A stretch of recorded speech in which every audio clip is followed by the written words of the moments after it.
വെള്ളിയാഴ്ച ജുമയുടെ അവസ്ഥ അതാണ്. പള്ളിക്ക് വരുന്നത് ഖുതുബ കഴിയാൻ നേരത്ത്, പോകുന്നത് സലാം കിട്ടിയ ഉടനെ 2 റക്അത്ത് നിസ്കരിക്കാൻ വേണ്ടിയിട്ടാണ് അന്ന് ഓടിച്ചാടി അവിടുന്നോ വരുന്നത്. 4 റക്അത്തുള്ള ളുഹർ 2 റക്അത്തായി മാറ്റുമ്പോൾ 2 റക്അത്തിന്റെ സ്ഥാനത്ത് ഖുതുബയുണ്ട് എന്ന് നമ്മൾ മനസ്സിലാക്കണം. വെള്ളിയാഴ്ച എല്ലാ തിരക്കും മാറ്റിവെക്കണം.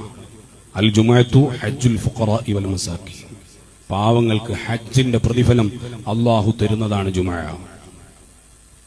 വഈദുൽ മുഅ്മിനീൻ, മുഅ്മിനീങ്ങൾക്കുള്ള പെരുന്നാളാണ് വെള്ളിയാഴ്ച. പെരുന്നാളിന് ജോലിക്ക് പോക്കുണ്ടാരെങ്കിലും കടകളൊക്കെ അടച്ച് പെരുന്നാളിന് വേണ്ടി നമ്മൾ ഒരുങ്ങാണ് എന്നതുപോലെ വെള്ളിയാഴ്ച നമ്മൾ പരിഗണിക്കണം. മുഅ്മിനീങ്ങളെ വെള്ളിയാഴ്ച നേരത്തെ പള്ളിയിലേക്ക് വരാൻ ശ്രമിക്കുക. എന്നിട്ട് അൽ കഹ്ഫ് സൂറത്ത് പാരായണം ചെയ്യുക, സ്വലാത്തുകൾ ചൊല്ലുക.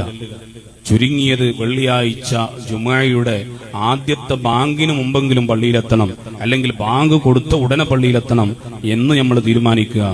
മുഅ്മിനീങ്ങളെ വെള്ളിയാഴ്ച ദിവസം തിരക്കുകളൊക്കെ ഒന്ന് മാറ്റി 1 മണിക്കൂർ സമയം അള്ളാഹുവിന്റെ പള്ളിയിലിരിക്കാൻ നമ്മൾ കണ്ടെത്തിയില്ല, നമുക്കതിനൊന്നും സമയമില്ല എങ്കിൽ നമ്മൾ പോകുന്നത് എങ്ങോട്ടാണെന്ന് സ്വന്തം ശരീരത്തോടൊന്ന് ചോദിക്കുക.